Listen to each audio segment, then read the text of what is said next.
right, that's on.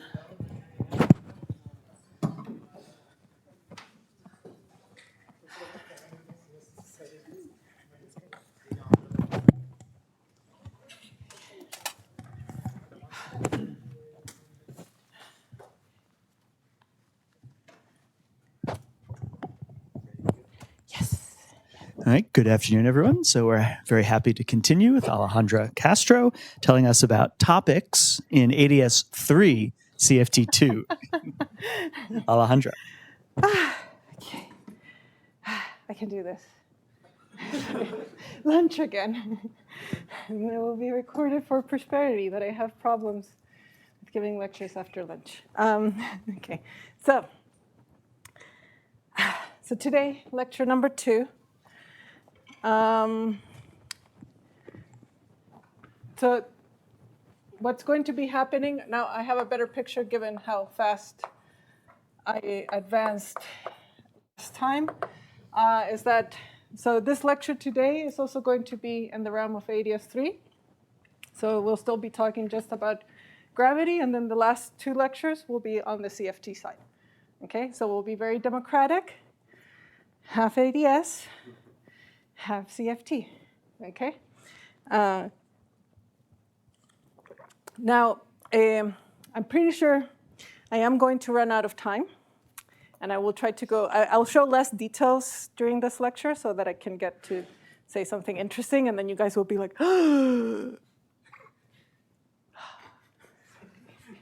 Now we'll have lots of interesting discussions and conversations, but even if I don't finish saying what I wanted to say today about AdS 3 gravity, I'm like, doesn't matter. We're still doing CFT2s for the last 2 lectures, okay?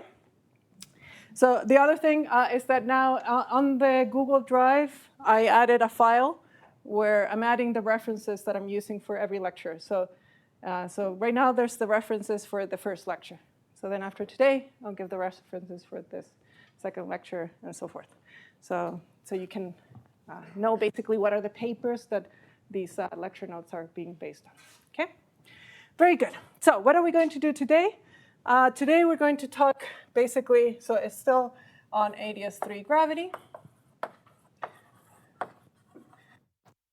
And as promised from yesterday, we're basically trying to understand the phase space of AdS 3 gravity. And what did we do yesterday? Beautiful. Yes. BT-set black hole. The most amazing solution to have been found in AdS 3 gravity. No, there's many interesting solutions. But we basically saw one of these non-perturbative configurations, which, how do you have to visualize the BT-set black hole in Euclidean signature? What is the picture that we have in mind? Beautiful. You're so smart. I'm very proud of all of you. So what we're going to do today, we're going to focus now slightly more on the perturbative part of the spectrum. But the overarching theme for the second part, the observables in AdS 3. Okay? I hope I convince all of you that regardless of what we're doing, everything in pure AdS 3, so when I don't have matter, everything is a diffeomorphism away, okay? So that's what we learned from the first lecture. And so the basic question is, what are the rules? So given that everything is a diffeomorphism, what are the rules to quantify the phase space? Okay, so I give you 2 solutions that differ by a diffeomorphism. How can you tell, are these inequivalent solutions or inequivalent ones? Okay, so how do we do this? How do we proceed in this arena, given that everything looks like a gauge transformation? And so basically in the same spirit of what the lectures on asymptotic symmetry groups are, basically the way that I want to as follows. There will be 3 steps. So that we'll go through. So the rules of the game in this context are as follows. Step number 1, pick boundary conditions.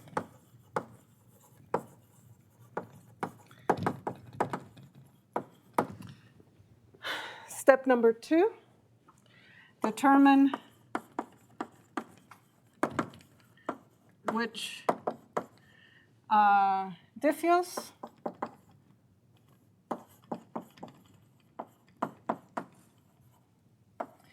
preserve 1. Okay, that's the second step. And third step is basically the imprint of on physical quantities.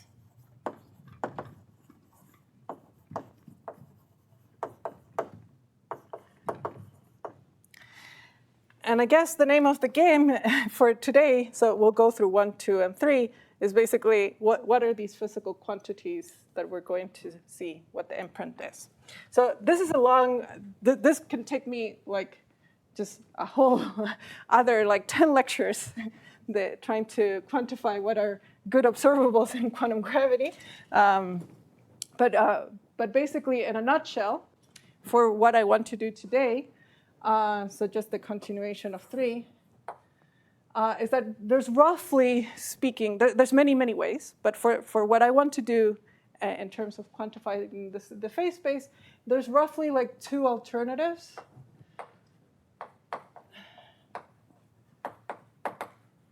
In terms of like the fastest ones to convince yourself that what we're doing is reasonable and physical, okay? So life is full of options. It's a diverse world and land, and there's many things that one can do. But to just keep things into the box of AdS, I'll only present you with 2 options, okay, for now. So the 2 alternatives that you have in terms of like what are these physical quantities, the thing that you can do, one is to compute, to look at basically at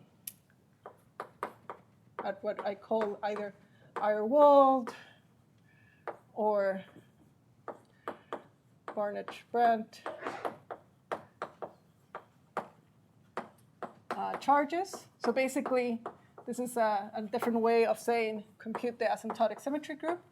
So view the generalized Nether theorem and tell me if those conserved charges from the gravitational point of view are affected by 2 or not. So this is basically a way how to quantify gravitational charges in manifolds that have boundaries. So it's a generalization of the Nether's theorem. This is a long route. I won't do it, but originally this is also part of how Brown-Henault did their computations.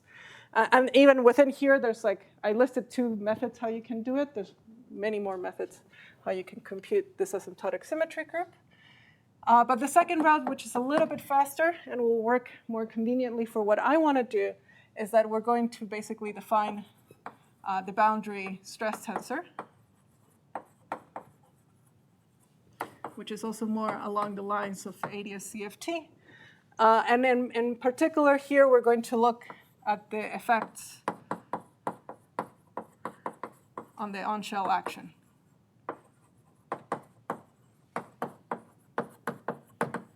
Okay, so the way that I'll convince you in part is basically by seeing how the action responds to these transformations. Okay? Very good. So this is basically the plan. We're going to go through 1, 2, and 3. Okay? And then if we have that, then my step 4, or well, these are the rules. Sorry, no. Yeah, these are going to be the third rules. But then just in terms of outline, maybe this is going to be part A of the lecture. Part B of the lecture will be to compute with this. We will be brave, and we'll compute the gravitational path integral. Okay, so build up your strength and courage, and get ready to hopefully be in good shape to compute the gravitational path integral if I can lift this blackboard. Okay. Done. Okay. questions so far? I haven't said much. But so when you say the observables in AdS, you're using the observables in the boundary? they happen to be boundary observables, but yeah. But they're quantities that I'm defining gravitationally. So the action is the gravitational action. These conserved charges are defined from the gravitational point of view. So I'm not really using, everything is going to really, really smell a lot like a CFT, but I'm not going to be using the dual CFT to, like these two definitions are definitions that are just gravitational definitions. You can also, as Andrea stressed, like number one, you can do it in a asymptotically flat space. It's not special to AdS. And number two is also something like computing a non-shell action is also something that is not special to AdS. It's just that in AdS, we know that there's interesting answers that then we can interpret to understand what the quantum theory is. But yeah. But also, they are boundary quantities at the end of the day in some sense. Well, it depends. The charges, there's a way how you can compute the charges without, well, they're always boundary integrals, but this is because gravity is a theory of constraints, right? Because everything is a gauge symmetry. So any like bulk quantity is kind of automatically zero on shell. OK. Very good. So let's start with point A. And first thing that I have to do is set up, pick my boundary conditions, OK? So here, I'm going to do the canonical choice, the simplest choice, the historically prominent choice. And I'm basically going to pick Dirichlet boundary conditions. I do want to stress this is a choice. This is an input that I'm giving to the theory. There's other choices, even in the context of AdS3, that give interesting answers. Okay? But this is a choice that is also convenient for the context of AdS3 CFT2. But it's not a unique choice. So I'll pick Dirichlet boundary conditions, and also I'm going to be working on a radial gauge. The second choice that I'll be in a radial gauge, or what we usually call a Pfefferman-Graham gauge, is just so that I don't want to, I want to keep the equations simple. Many of the things that I'm going to say are not really affected by the fact that I picked a radial gauge. What's more important is that you picked Dirichlet boundary conditions. Okay? So with that, you can ask, okay, so what is a general solution to the Einstein's equations? So a solution to the equations of motions of pure gravity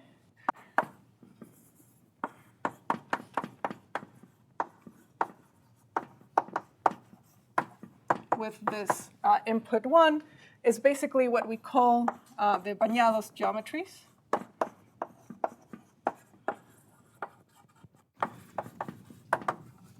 And the metric basically looks as follows.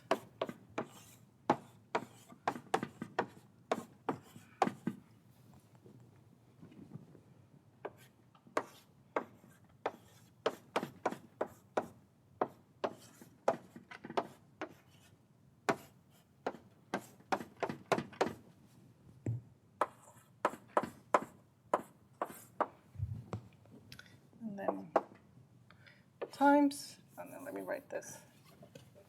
Raise it a little bit.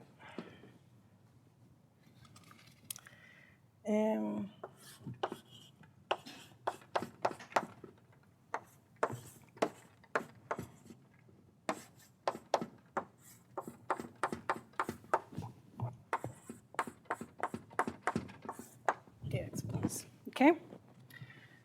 So this is an exact solution to the Einstein's equations. So for arbitrary L minus as a function of x minus and L plus as a function of x plus. So without putting any constraints on those two functions, sorry, I'll lower it. Without putting any constraints on those two functions, this solves exactly the Einstein's equations. Okay? And here, sorry, an x plus and x minus is phi plus minus t over L. Okay? This is a solution to the Einstein's equations. Now, it's a solution that complies with the radial gauge that I imposed. Basically, the radial gauge here means that I'm keeping only there's only a GRR component, but there's no mixture between R and X plus or R and X minus. Okay, so that's what radial gauge means. And my Dirichlet boundary conditions is basically the fact that this metric, so when we expand it out, so I wrote it here as a direct product. This is exact. There's no dots here. There's nothing. This is just the exact solution. But if you expand it in a large R expansion,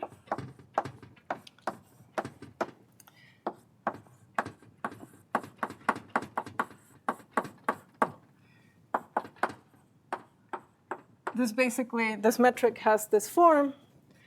And this piece over here is what we call usually our boundary metric, GI0.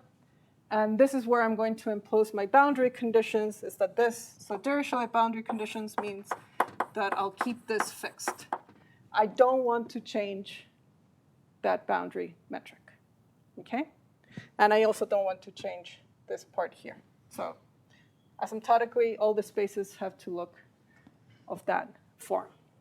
So what happens at next order, so if I continue the dots, then I would have, let me get my conventions right.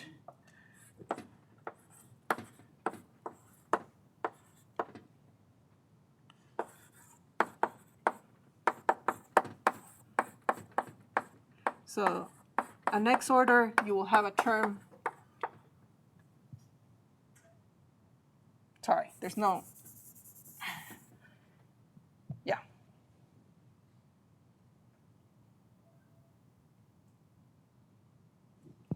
Yeah, and the next term here is of order 1, sorry, the G2, this piece here. And this piece here is not fixed. This is not part of my boundary conditions. This will be allowed to fluctuate.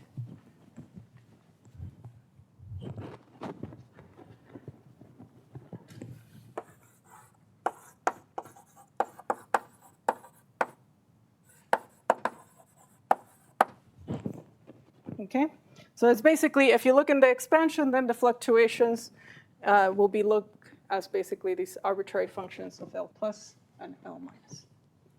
Okay. So that's my choice of boundary conditions. And the most general solution in AdS3, you have the luxury that you can just write down what the most general solution is. So given that I fixed the metric at the boundary, and I made the choice of radial gauge, this is the most general solution to the system. It's a luxury of AdS3. In other number of dimensions, you don't have this luxury. So here you go, the power symmetries. I can just write that. In general relativity, this basically never happens. It's really a luxury of, well, AdS3 and AdS2, I guess. But yeah, it's quite an advantage. Okay, so that's step number 1. Now, step number 2. There's just these spaces there. I know. I have a secret. Okay. I have a secret for you. Yeah, I don't want to write down. I have to do something to that metric, and I don't want to write it twice. Or do you want me to write it twice? Should I write it twice? No, it's fine. It's fine. It's fine. Okay. Wouldn't want to, yeah, especially after lunch. Yeah. I was going to get here a little bit earlier and write some of these equations before, because I'm like, oh, I have to write down this long line element. But then I didn't make it. Okay, any case. Oh, and then, sorry, one last thing, maybe it will be good to record, just as a reference. So if you pick L minus equal to 0 and L plus equal to 0, can you guys tell me what is the resulting space-time? If I make that choice? In point correct coordinates. Yes.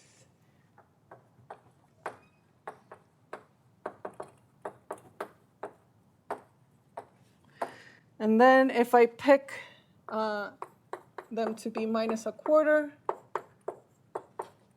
any wild guess? Global AdS.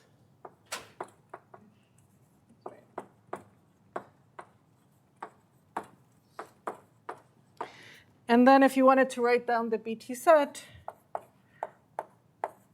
sorry.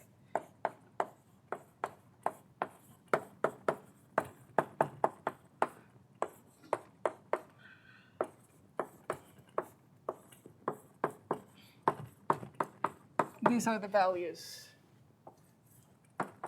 for BT set.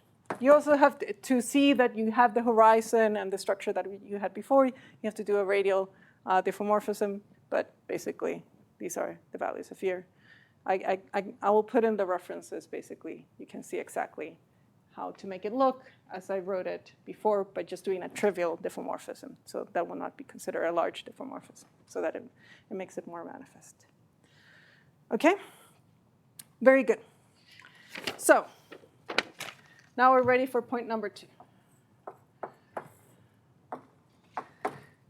So which transformations preserve 1? So basically, by preserving 1, again, means that I don't want to change the first line. Things below it can change, but I don't want to change the first line. So there's an answer to this. So the transformations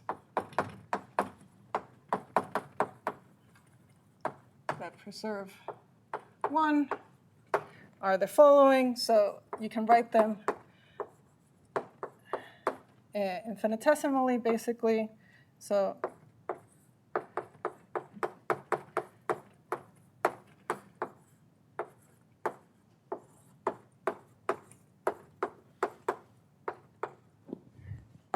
there's also an exact form of the diffeomorphism. You can complete it, but it's not needed for what we want to do. So asymptotically in an expansion in R, these diffeomorphisms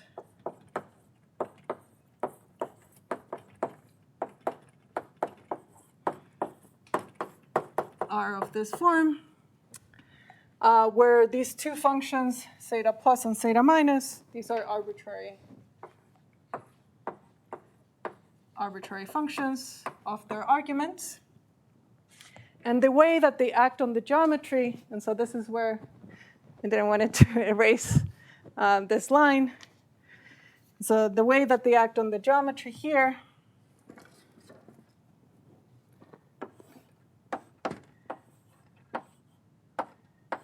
they will basically induce changes on L minus and L plus, okay? So they will keep the boundary structure fixed, but they change L plus and L minus, and they change them in the following way.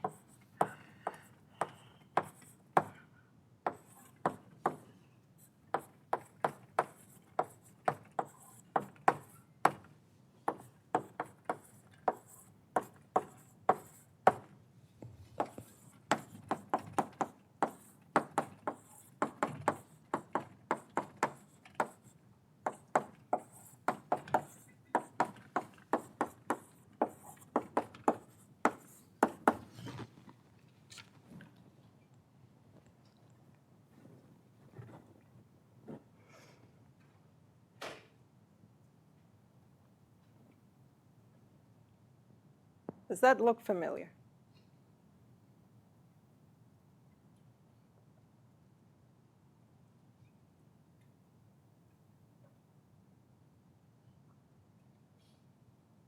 In particular, what I want you to focus on is maybe that third derivative of the transformations. So what does that smell like? Where in life? Stress. Schwarzschild transformation, exactly. But let's not get crazy yet, because we're not doing the CFT part yet. But this looks pretty suggestive, okay? So this is part of the Brown-Henault result from '86, okay? Now, if I got greedy, I would tell you right away what the stress tensor is, and I would say more words, but okay. But that's a transformation, okay? And so this is what's happening. You have these diffeomorphisms. And so these are going to be, for now, the set of interesting diffeomorphisms, and they have this effect, which is written in green there, on the metric, okay? Point 2, accomplished. Now, point 3. Why do we care?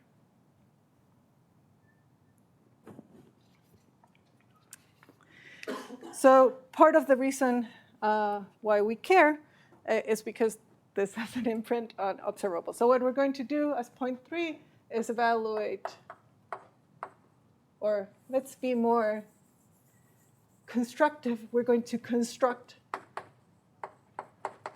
the boundary stress tensor, or the Brown-York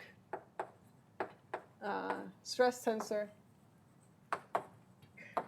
just to give it a more gravitational name, so it doesn't look like I'm cheating. So let's do that quick exercise and then see why these transformations are meaningful. Okay? So what is the imprint? Why do we think that these diffeomorphisms are interesting? Why would we call them large? So we had our Einstein-Hilbert action.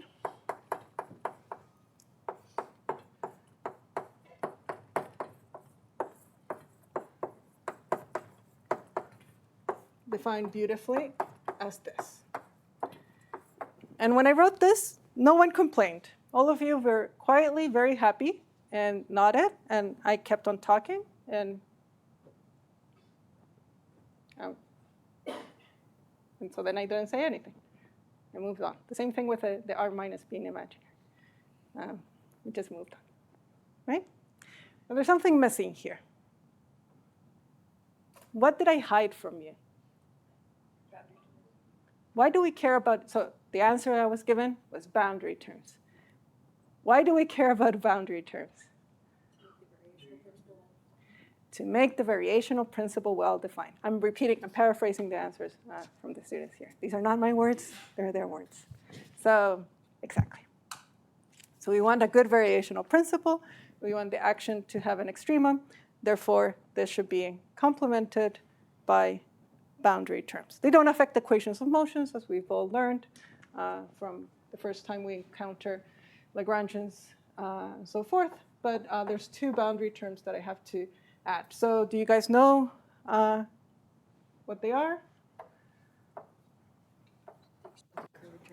Yeah, so there's the Gibbons-Hawkins term. And I also need a counter term, okay? So this goes back to very beautiful work of Balasubramanian and Krauss in early days of AdS CFT, and actually noticing that that counter term was also very much needed. And so then this first term here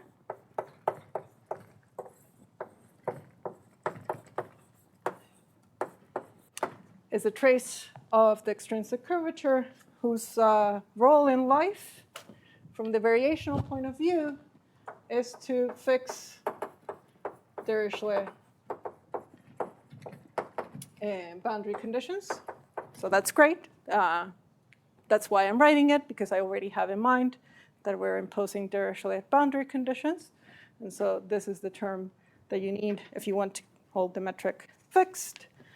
And then there's the counter term, which in this case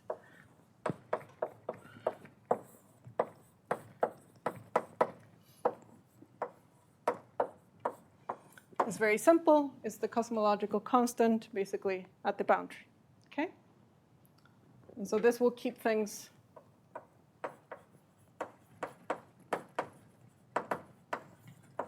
finite, okay?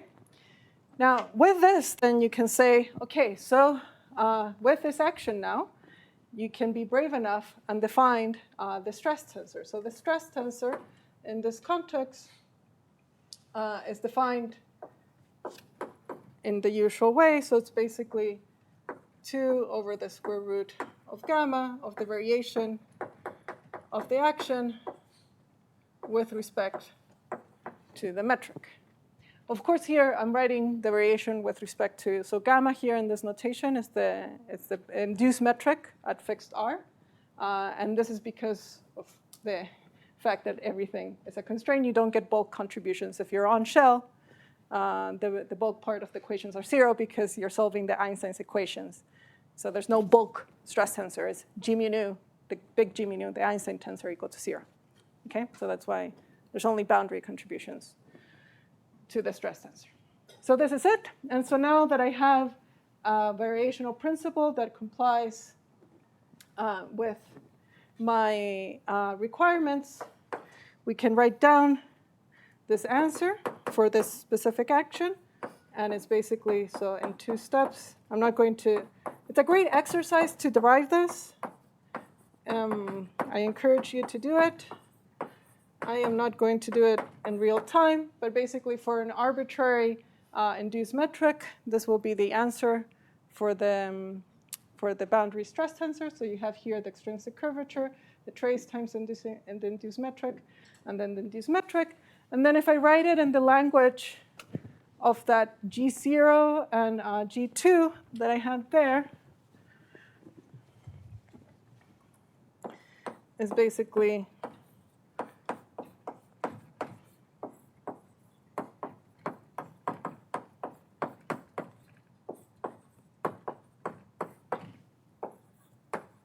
this. Now, taking it a step further, we have specific values for G2 and G0. We have our bañados geometries spelled out. And so then if we write it out in components, Alejandra, which G's are 2s and which are 0s? My eyes are just... oh, sorry, this one is 2. The only one that is 0 is this last one. Yeah. Is that trace of G2? With respect to G0. Ah, okay, thank you. Yeah. So it's just to not write it too cluttery. So it's like G0ij with the inverse link. That's what it means. Is it the same for the trace of the extrinsic curvature? It doesn't matter for like the extrinsic. Sorry, who was asking? I heard a voice. Okay, there. Yes and no. It will give you the same answer. So you can write down the extrinsic curvature as basically with respect to the curve indices as like the covariant derivative of the normal vector. Sorry. Symmetrized.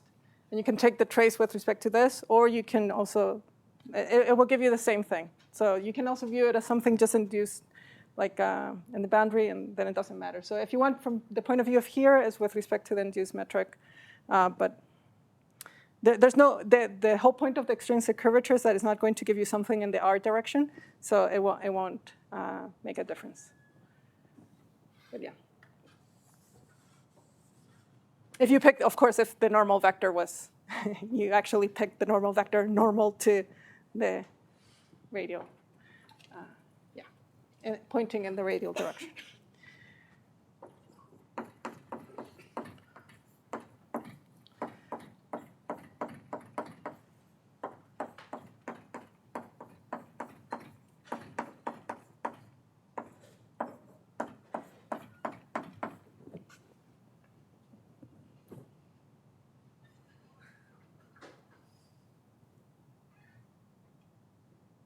So when you evaluate the stress tensor, so here I wrote it a little bit more abstractly. So then you plug in that metric that I wrote down in the first board, and you get 2 components. You get a plus component that depends on the arbitrary function of L plus, and you get a T minus minus component, which is an arbitrary function of this L minus.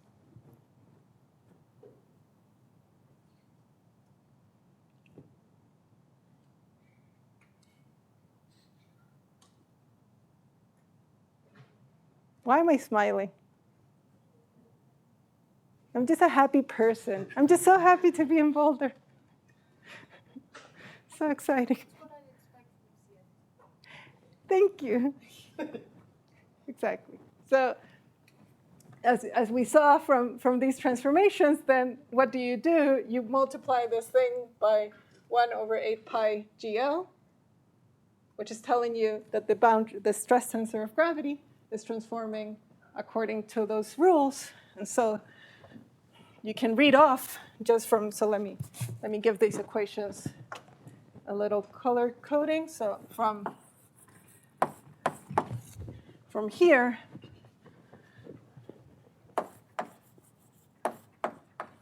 you can get one of the most famous formulas in the world of AdS3 gravity, that the phase space is described by 2 copies of the Virasoro group with central charge given by 3L over 2G. That just comes from these normalizations, and you put your conventions of the central charge, and this is the very famous Brown-Henault central charge.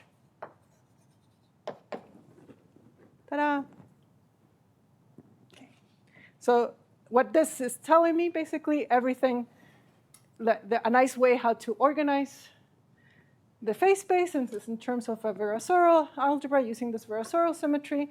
And these diffeomorphisms are basically what are creating that phase space. You can also see that the action of these diffeomorphisms, because they change L, they're going to change T, and T is basically going to have an imprint in the action. Okay, so variations of the actions are basically integrals of the stress tensor. So every time you do one of those diffeomorphisms, the stress tensor is going to change, meaning the action is going to change. Should I write it down? Did that make sense? Yeah? Okay. Okay. Very good. So there we go. We have made the big statement that the phase space of AdS3 gravity is described by 2 copies of Virasoro. And what we call the boundary gravitons are basically these transformations. Okay? So here I present to you boundary gravitons.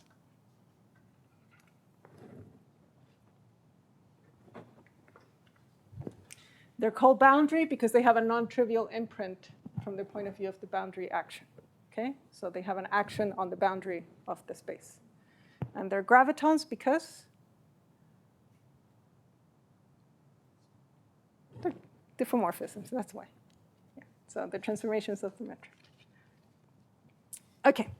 So now the last, maybe, how am I doing on time, by the way?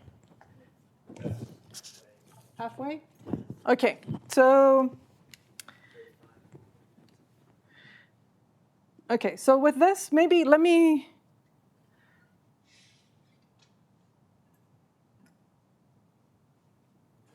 let me just write a couple of more things. So with this, given that I told you how these things map to the BT set and to all of those other fun things, so let's revisit. So because we talked about the entropy of BT set, or the thermodynamics of it in the past lecture. So let me just write it again now in this fancy language. So how I wrote it before, which is still the same answer, is pi over r plus divided by 2g. That hasn't changed. That's exactly the same. But now let me write it in a way that it's a bit more suggestive. So let me first write this to show to you that I'm not cheating. So r plus, if you write it as a function of the mass and the angular momentum,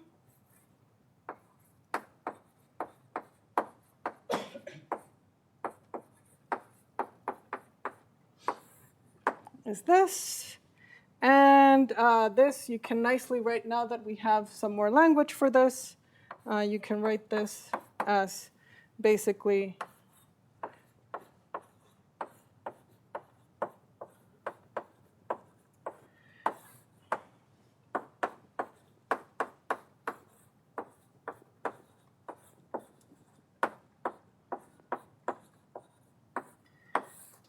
where this L0 minus C over 24 is basically a half of ML minus j, and L0 bar minus c over 24 is a half of ml minus j's. And these L's, you read them off from the stress tensor. So basically, I'm defining so these are, just to be, because I'll be using this notation later on. So the cylinder generators, I'll be writing as curly L's. These are like the plane generators in the CFT, so that's why I'm subtracting minus c over 24.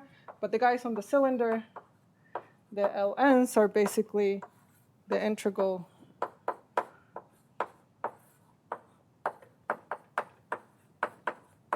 I'll only write one of them because they're both the same.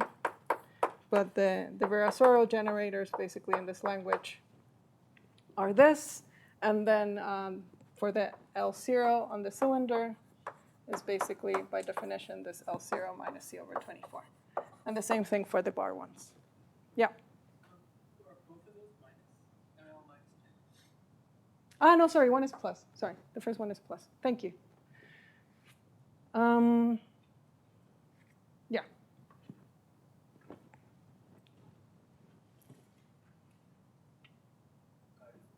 Yes, thank you. So you also saw in the first week, I believe, the Cardi formula. Did you see it?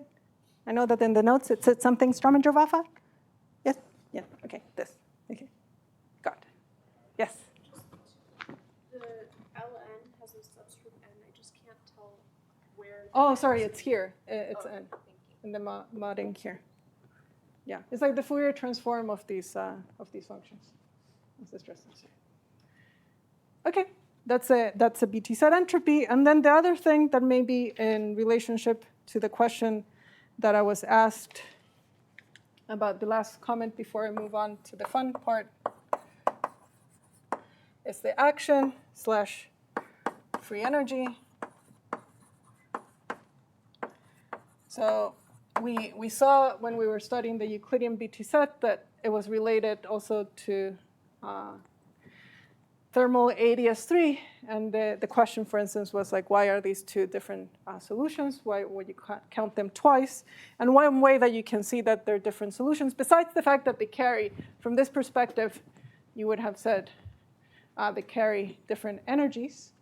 But also you can see it from the point of view of the action. So if you compute the on-shell action, which I will call, I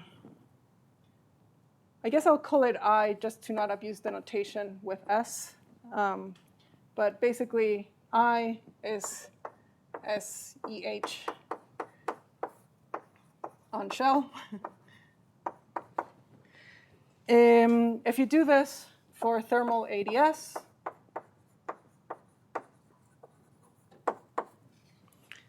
I don't have time to go through the details, but I'll be happy to explain offline how it goes. You will get this answer, and if you do it for the BT set,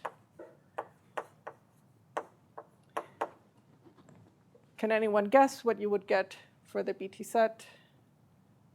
So here, remember, tau is the complex structure of the torus. Exactly. So you see that the action changes under the action of the large diffeomorphism. So you did this diffeomorphism that changed tau to -1 over tau, and the value of the action changes. So the action of thermal AdS is not the same as the action of the BT set. So just basically, I'll just write it like this. So you evaluate it on thermal, but with -1 over tau. And it's a different value. Okay? This one doesn't carry any entropy. This one does carry entropy. So if you do thermodynamics with this, you're going to get 0 entropy.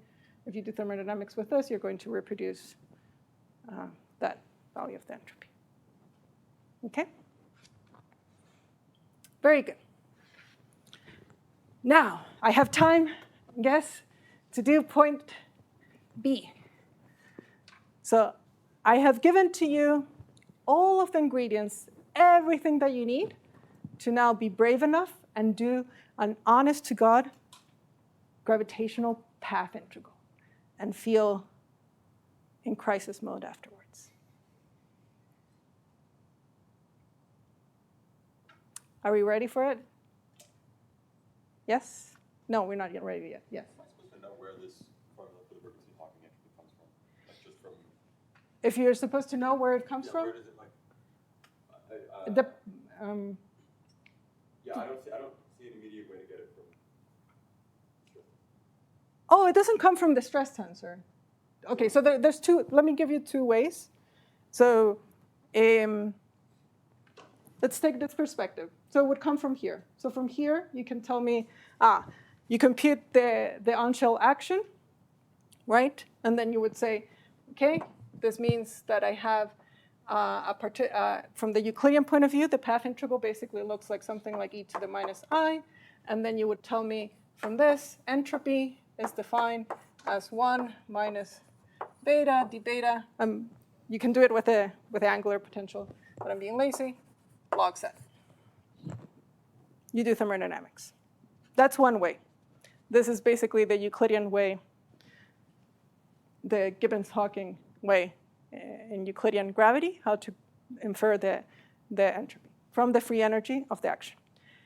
The second way, which is also more compatible with the first point of symmetries, and is something that is attributed to Wald, very interesting, is that you can view black hole entropy as a nether charge. As a nether charge, as a conserved charge. Associated with some.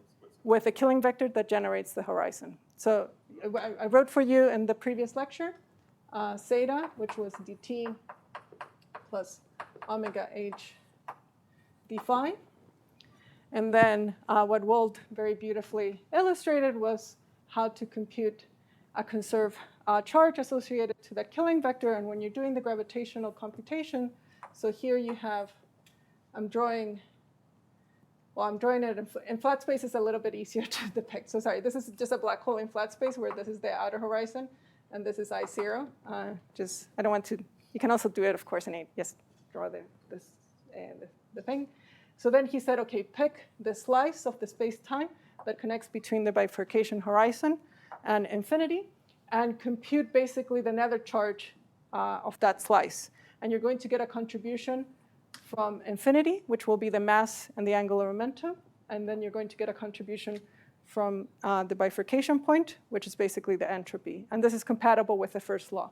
He basically showed that you're always going to get that, let's write it like this, that TdS is equal to dm plus omega dj. And so this omega dj, you can see it basically from here. You get the mass as the charge associated to the time-killing vector, omega, the angular velocity, and then the charge associated to the phi. So that's what you get when you do the computation out here.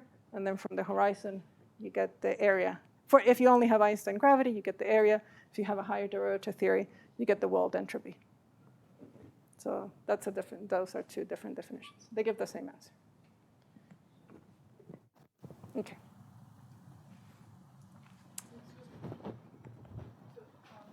The family of matrix that you wrote down there, so are those the only solutions of Einstein equation that has a certain boundary condition? And also, does this parameterization in terms of L plus and L minus carry any redundancy? So that's why I was being clear. I made a choice of boundary condition and I made a choice of gauge.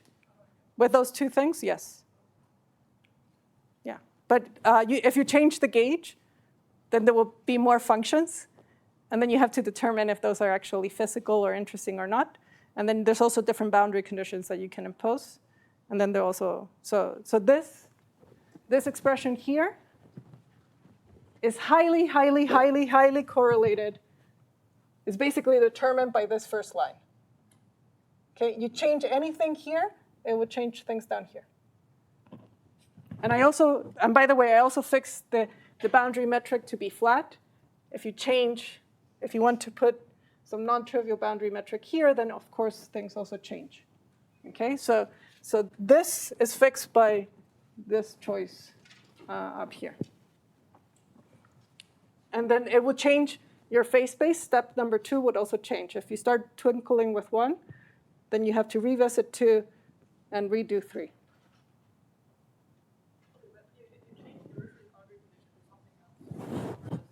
No, it changes everything.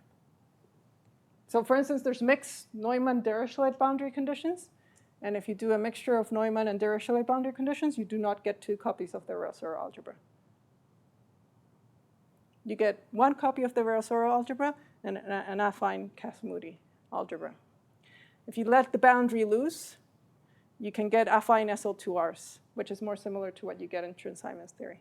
So 1 is super important. 1 is dictating the rules of the game. 1 is defining for you the theory. So you might have thought that the theory was just defined by writing that action. No, it's defined by writing the action and boundary conditions. So the interpretation changes. Yes? So here you have some thermodynamical interpretation for this action. How would you know the boundary condition you choose is relevant for that thermodynamical? So the black hole is robust a bit under this, just because it's stationary. But you do have to be, like, it will just change a bit, like how the, for simple cases, you do have to be careful. Like, I don't want to say this for an arbitrary theory.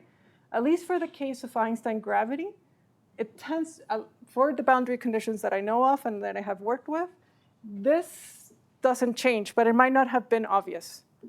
But it doesn't change in a sense. And it's a bit guaranteed from this perspective, because from this perspective, you're just basically trying to quantify what is the charge associated to the t and d phi, and then connect it to something that is just at the bifurcation point. This quantity at the bifurcation point should not be sensitive to boundary conditions. Now, when you have a higher derivative theory, there are some ambiguities.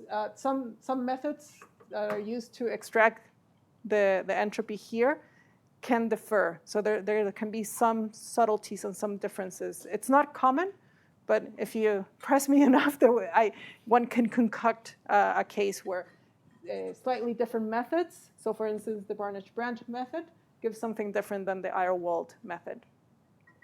And so you might feel, well, sorry, that's for a asymptotic symmetry group. No, the entropy is robust. I think all the methods that I know, they give you the same entropy. Sorry, I should take that back. So every method that the entropy tends to match, but the asymptotic charges or some other quantities that you might compute might be different. So you have to be a bit careful. But at least, yeah, the entropy is robust under these choices. But then it's how you interpret it from the point of view of the boundary. Yes? So if I change, if I keep the Dirichlet boundary conditions, but change the boundary metric from being flat to curved, naively from a CFT perspective, I would not expect the stress tensor to be traceless because of the Weil anomaly. Exactly. Yeah, and then you can reproduce the Weil anomaly. Yeah. So actually, that's why the second line is useful. So from the second line, if you make G0 have curvature, you will see that you get the curvature of the boundary. So this people, like, this was one of the first checks. So yeah, you will not get something traceless. Here I picked, when I wrote this, of course I'm picking the flat metric, and so there's no anomaly. So yeah, I have this, the plus and the minus components. But yeah, the trace of that stress tensor is the central charge times the R2 of the boundary.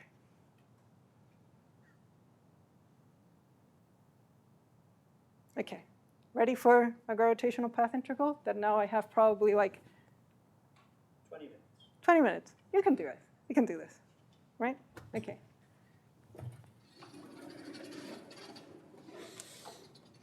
And the reason why I want to do this is because I want to set the stage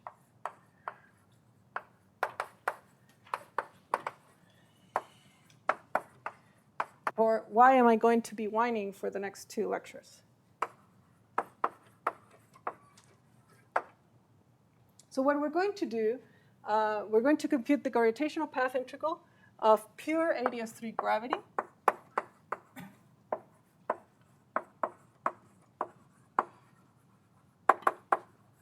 And we're going to compute it on the torus, on T2. Okay? So that basically I have given you all the tools to do that. So what am I aspiring to compute? What is this thing that I think that I'll be able to compute?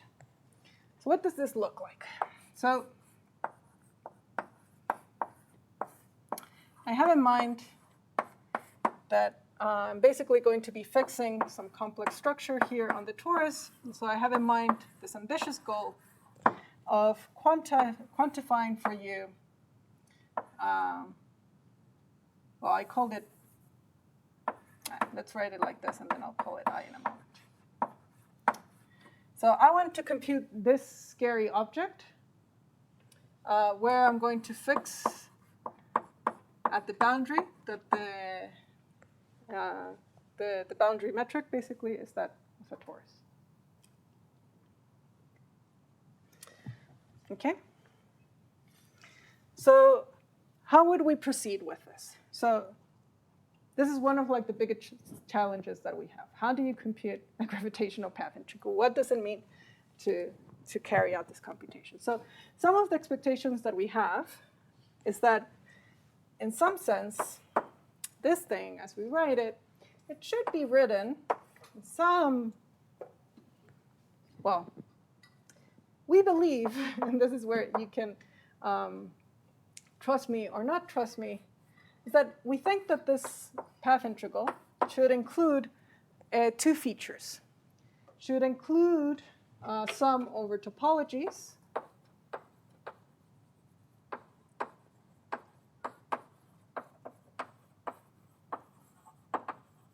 and for each topology that you have, you should also sum over all possible metrics on that topology. This is what we think how this works. I have not proven it, but it's how we think quantum gravity works. Yes?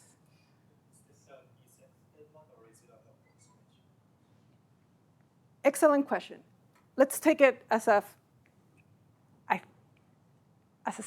equality, okay?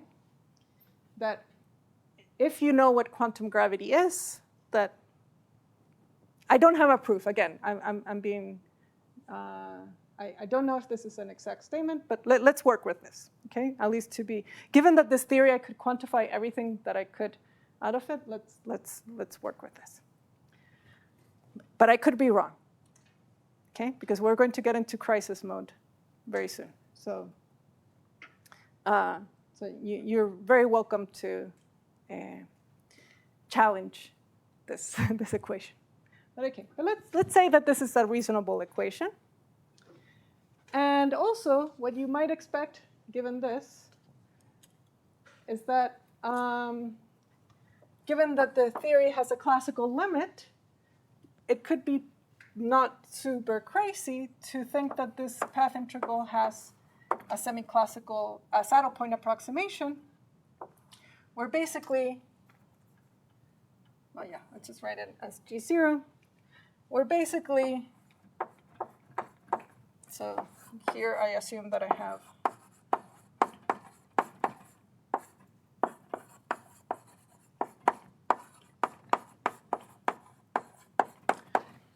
have a saddle point approximation where I'm going to pull out a power of C just to make explicit that I have a tree-level contribution evaluated on my classical solution plus a one-loop contribution plus higher order contributions, ... Okay? So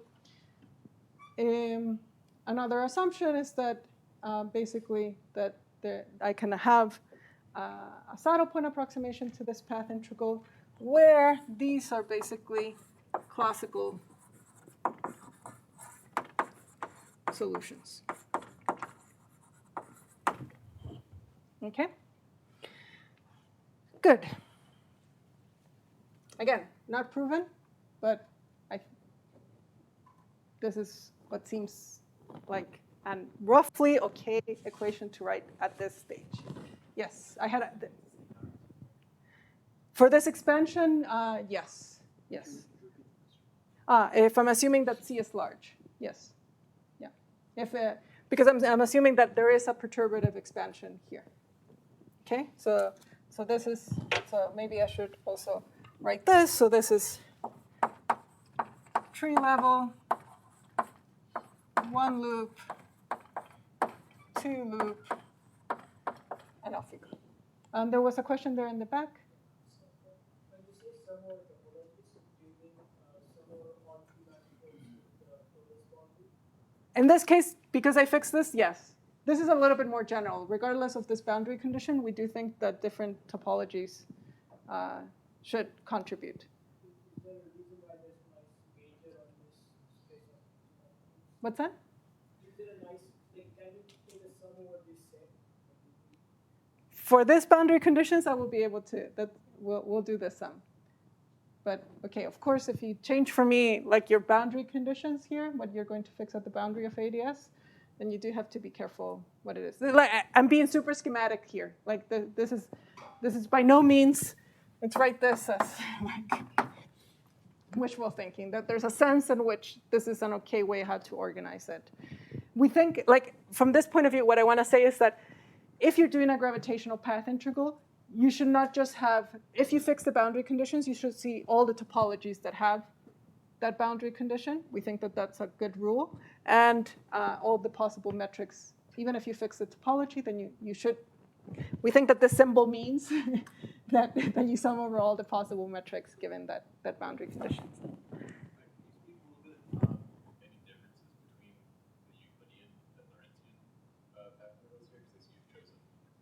Right now, I'm writing it in Euclidean signature. And we will do mostly this computation in Euclidean signature. But the point here, the reason why I want to compute this, is because then I want to interpret this as a trace over a Hilbert space, which is the Lorentzian interpretation of this quantity. But I'm not computing a transition amplitude, if that's what you're wondering. I'm going to view this as a partition function, basically. Otherwise, I would have to put boundary conditions on time here, and I'm not doing that. So it's a Euclidean path integral. So maybe I missed this. Like, why are we only summing over classical solutions? It's part of the saddle point approximation. Well, So what about offshell contributions with Taurus? I'm assuming that for now that those don't contribute. I know that there has been, I was going to comment on that as we go into crisis mode, but you might think that this was a bad assumption. But for now, let me. This is like the most conservative thing that I can think of before we start doing crazy things. So let me do the conservative thing that in the semi-classical limit, when C is large, that the solutions that you should see are the classical ones, and then you're doing loops around each of the classical solutions. But OK, after you do that computation, then you can sort of reassess what happened here. So we're that there, we're talking about the classical. This will be the classical. This will be the tree level action. Yes. And then the factor of C here is what I pulled out there. So, yeah. Yeah. So that's basically, this is the classical action, and then you do loops, the metric fluctuations around that, the classical action. Why are they something with metrics? Because it's gravity. But like once you have the manifold, why does it matter what? It's the dynamical variable. It's gravity, right? So G mu nu is the field. It's what describes the dynamics. So I should integrate over all possible dynamics. So yeah. Of course, if you just have a QFT, you fix the metric, and then you do the fluctuations over the fields, because those are the dynamical variables. For me, the dynamical variable is the metric. OK. Good. So let's compute this. So one thing that you will have to believe, because I think I have like 10 minutes maybe? Yep.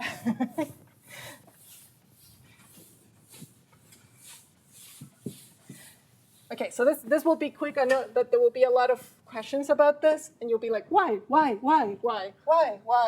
And me too. Why?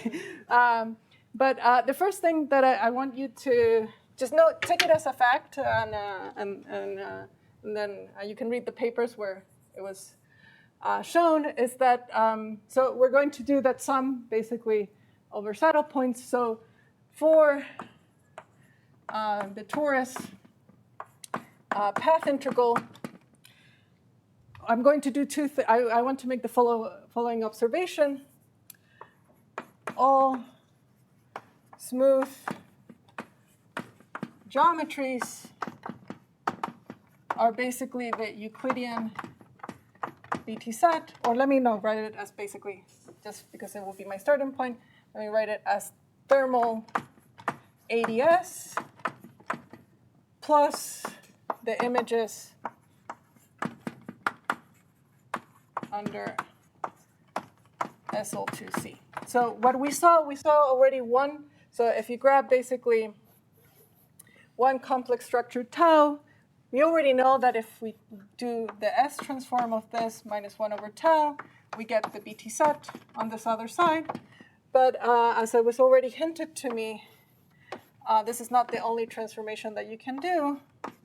You can also do an SL2 set worth of transformations, and all of these solutions where AD minus BC is equal to 1, and AD BC are integers.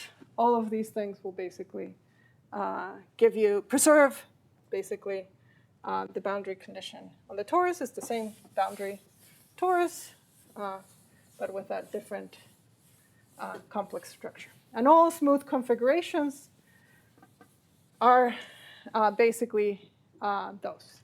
So this is what I'm going to take as my definition of G0, where I'm going to furthermore assume that at the classical level, I'll only include smooth configurations, which you can object to. But I will only, as the first run, just do sums over smooth geometries. And so then you ask, OK, so this is going to be basically a sum over these spaces. There's also a small caveat here, and this is something that you should check. The group that I'm going to be summing over is SL2 set actually mod set, because the transformation tau going to tau plus any integer actually does not give, this is trivial. This will not give you a new geometry. And you can basically see it that it doesn't change basically any of our observables. You will get the same answer if you shift by n. Okay? From the point of view of these integers, it means that you only have to sum over co-prime integers c and d, but that's a detail that I don't want to get into. So okay. So our path integral then is looking something like this. So my AdS gravitational path integral of tau and tau bar basically will look like a sum over one element that I'll pick it to be thermal AdS, which will depend on tau and tau bar, but acting on gamma, where gamma is an element of this SL2 set, mod set. Okay? So this is what this equation is telling me, that the path integral should have this structure. This will guarantee for me that set AdS is modular invariant, which is great. And then it's reducing the problem to just computing this one object that is in here. Okay, so now we just have to compute what is the set of thermal AdS as a function of tau and tau bar. So this will be like the perturbative contributions that are depicted here.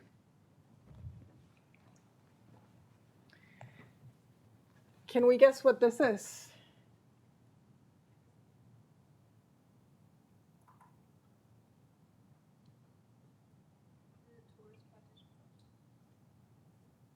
Well, this is the torus partition function. Who said that? Over there, yes. It will be a Virasoro character. So the fluctuations of the metric around thermal AdS are basically going to be these boundary gravitons here that are described by the 2 copies of their Asoro. If you don't trust me, if this seems obscure to you, compute a one-loop determinant, do it the brute force way. It will give you the same answer. But the short answer is that this answer is going to basically look like, well, let me write it.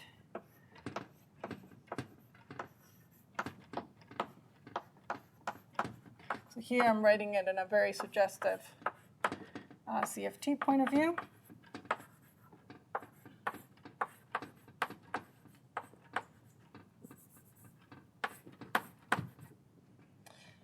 It will give you this, where Q is e to the 2 pi I tau. And this part over here is basically what I was calling I thermal, or e to the minus I thermal. I just wrote it in this fancy notation of the Q variables. Why do we want the AdS to be modular invariant? Because it's a consequence of this? From this point of view, no. It's a consequence of you telling me what are all the possible ways that you can fill a torus. And these are all the possible ways that you can fill a torus. But then it's very nicely compatible with AdS CFT in the fact that the answer is going to be modular invariant. But from a gravitational point of view, is basically what are all the possible fillings that you can do in a smooth way, and then all the smooth fillings of that boundary torus is basically given by this prescription. The reason why you were steering the torus prediction function, is it related to the fact that we are fixing the boundary condition? Is it, sorry, if it's related to? The UCD boundary condition? That's why you were fixing the torus? No. You can do the torus computation. Well, yeah, this is telling I'm fixing some boundary metric here, if you wish, or fixing like that the complex structure is tau. But the boundary conditions basically are affecting. Well, they affect also what are the G0s that are allowed. So you have to make sure that all the G0s comply with your Dirichlet boundary conditions. But the biggest imprint, if you want, the most obvious one, is here. It's in what is this one loop correction? So this part here. So this was the tree level part. This is the one loop part. The exponential of that, of course. Yeah. And so then it will affect if your asymptotic symmetry group changes, then it affects which states you're counting. Now I also put an n-2. It doesn't start from 1. And the reason for that is null state, right? So AdS3 is annihilated by L-1. It has an extra killing vector. So that's why it starts from n = 2. If you didn't realize that and you do the one loop computation via heat kernels, you will see immediately that it also gives you n = 2. So any case. So this is the answer. And actually, this truncates. Well, we have evidence to believe that for the torus partition function, not in general, but for the torus partition function, you don't get any additional contributions, which we can talk about more. So this is it. We have computed a gravitational path integral. So you just have to plug this very explicit expression into there and do the sum over all possible values of gamma. Easy. Right? Yes? Why is it all smooth geometries? It's a choice. I just made it as a choice. Could you repeat that? Oh, I've been asked, why did I make this choice? Why is this sum over SN2Z giving you all possible smooth geometries? Why don't we sum there something more? Oh, it was proven. It's in the Maloney-Witten paper. So they proved that these are all the smooth geometries that are admissible. Yeah. So you might have thought, if you change the genus, if you change the boundary condition, then there's more. It's not so obvious that just handle bodies geometry. So these are like basically the handle body geometries that you talk about are all the smooth configurations. There will be other smooth configurations. So this is special to the fact that I picked torus as the boundary. There's two. I don't know who. Sorry,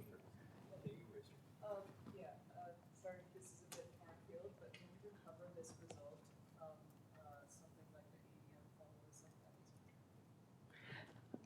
is? Yeah, in some sense. Like what I did here, so I did a fast one. So this is basically like the ADM form, because I'm basically telling you I have a Hamiltonian, I have a Hilbert space, and then this is, if you mean by that the ADM formalism, like I'm in a in a canonical picture. That, roughly speaking, we can talk more about this, but I basically just threw you the answer, and then you can reinterpret this answer as basically just being like, yeah, what is the Hamiltonian? What are states allowed by that Hamiltonian? And then what I did there is compute the trace over all the states allowed by that Hamiltonian. Yeah. Yes. So as a clarifying question, does this restriction to smooth geometries include the sum over topologies, or is it kind of? Yeah, and so the sum over topologies is basically, if you want this, different fillings. I know it's all a solid torus, but they look different if, from a Lorentzian point of view. If you cut them, they're different geometries. Like thermal AdS is different from the BT set. No? Black hole, not black hole? A horizon, not a horizon? Okay, okay. Okay, good. Yes, I'm not going to get into crisis. We're still happy. My crisis has not arrived. Cover all of the smooth geometries, is that we cover all of the smooth geometries with solutions to the classical equations of motion. Because I would naively think that I can cut out like a two-sphere from my solid torus, and then cut out a two-sphere from any closed three-manifold, and I can smoothly stitch it in and generate some absolutely heinous topologies. So it's not clear to me. I'm terrified of what you're doing, but I'm allowed to just pick any manifold with T2 as the boundary. It's not at all obvious that all of. oh, but that's my rule. I started with that. That's my input. I know that you have the boundary as a T2, but I can put a little pocket, whatever closed three manifold I want, inside the solid T2 as a smooth topology. And it's not. No. Yeah. So okay, so these are. Yeah. These are classical solutions to in the saddle point approximation. Yeah. So Okay. It's not all smooth it's all smooth geometries that are classical solutions. Yeah. So yes. Okay. Phew. I was terrified of that exercise. Why did Trump? Excellent question. So I guess I'm not going to have time to go into crisis mode. We're already over time. Okay. Okay. So I'll go into crisis mode on Thursday. That's it. Last thing that I'll say about gravity. And you'll discover the 7th way of the Ising model. I promise you that. You thought that there were only 6. There's a 7th way how you can discover the Ising model. Shuheng is careful to say 6 that I know of. All right, so then I'll add the 7th, the lucky 7, right? So, okay. So the reason why we believe it truncates, if you want, it's highly contaminated by the CFT. So you're quantizing the Virasoro algebra, and all evidence, various points of evidence, point that this is basically a one-loop exact answer, and that at most what can happen to you is that you renormalize the value of the central charge, but that there's no higher order loop corrections. Now, a fantastic homework. I haven't given you homework. Check this. Check this, meaning go up to 2 loops. Nobody has done this. People have done up to here. They got that answer, and they're like, but technically speaking, there's this like lingering like, should we check that it's actually 0 if we do it in the metric formulation? Because it's not quite obvious. And so one should check it. But because you have the Virasoro structure, the one-loop determinant already gives you this. We know that quantizing def S1 is one-loop exact. Kind of people were like, we can move on. But it depends. If you change the topology, then you do get an infinite Okay, so I know there's more questions, but we're a few minutes over already. So I'm going to cut the discussion here. We can talk more over break. Let's thank Alejandra for this talk.